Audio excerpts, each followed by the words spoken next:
மாண்புமிகு முன்னாள் அமைச்சர்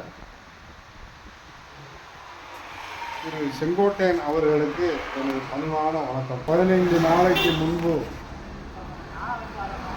நானும் அண்ணன் புகழேந்தி அவர்களும் உங்களை கோவையில் வைத்து சந்தித்தோம். நீங்கள் ஒருங்கிணைப்போம் என்று சொல்லிக் கொண்டிருக்கிறீர்கள். இன்றும் பேட்டி கொடுத்திருக்கிறீர்கள். யாருக்காக நீங்கள் பயப்படுகிறீர்கள்? நீங்கள் அதிமுக புரட்சித் தலைவர் காலத்தில் இருந்து அடிப்படை உறுப்பினர். நீங்கள் உங்கள் பின்னால் கைகட்டி நின்றவர் எடப்பாடி பழனிசாமி. நீங்கள் யாருக்காக பயப்படுகிறீர்கள்? நான் ஒரு இஸ்லாமியனாக இருந்து இன்னும் அதிமுகவில் நீடிக்கிறேன். மற்றவர் நான் உண்மையிலே ஒரு முஸ்லீம் இயக்கத்தோடு சேர்ந்திருக்கலாம். நான் புரட்சி தலைவி அம்மா வழியில் பயணம் செய்து கொண்டிருக்கிறேன். நீங்கள் எடப்பாடி பழனிசாமிக்கு ஏன் பயப்படுகிறீர்கள்?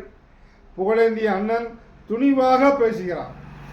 அன்னைக்கு நான் கூட உங்களிடம் சந்தித்து நேரடியாக பேசினேன். கட்சியை ஒன்று சேர்க்க முயற்சி எடுங்கள் என்று சொன்னேன். நீங்களும் ஓகே பாய் நான் பண்ணுகிறேன் என்று சொன்னீர்கள். இன்று பேட்டி அளித்தது எனக்கு வருத்தமாக இருக்கிறது. யார் என்ன வேண்டுமானால் பேசட்டும். இது ஜாதிக்கு மதத்துக்கு அப்பாற்பட்ட கட்சி. இது அதிமுக. உங்களுக்கு உரிமை இருக்கிறது. உங்களுக்கு அப்பாற்பட்டது. உங்களுக்கு அடுத்தவர் தான் எடப்பாடி பழனிசாமி அவர்கள், எதிர்க்கட்சி தலைவர் அவர்கள். நீங்கள் யாருக்காக நீங்கள் பயந்து கொண்டு இருக்கிற? எல்லாரையும் சந்திங்கள். ஐயா ஓபிஎஸ்ஐ சந்திங்கள், புகழேந்தி டிடிவி மாமா அவர்களை சந்திங்கள், அனைவரையும் பிரித்திருந்த கேசிபி பழனிசாமி அவர்களை சந்திங்கள். எல்லாரையும் ஒன்று சேருங்கள். நீங்கள் யாருக்காக இப்படி பேசுகிறீர்கள் என்று எனக்கு மனமும் வருத்தமாக இருக்கிறது. ஒன்று சேர்ப்போம் என்று சொல்லிக்கொண்டே இருக்கிறது.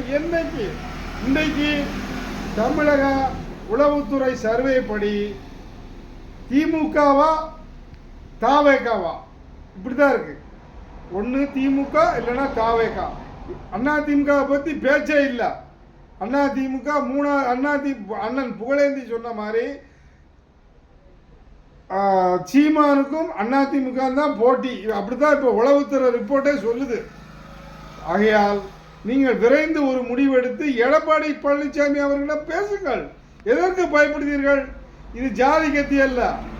இது பொதுவான மதசார்பற்ற கட்சி அதிமுக. ஆனால் இன்று கட்சி மாறிவிட்டது. என்னைக்கு அம்மா மறைந்தார்களோ அன்றே இந்த கட்சி மாறிவிட்டது.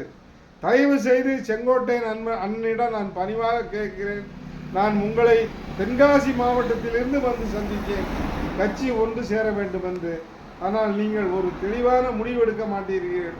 யாருக்கோ நீங்கள் தயங்கி பேசுகிறீர்கள். நன்றி வணக்கம். விரைவில் முடிவு விடுங்கள். நன்றி வணக்கம்.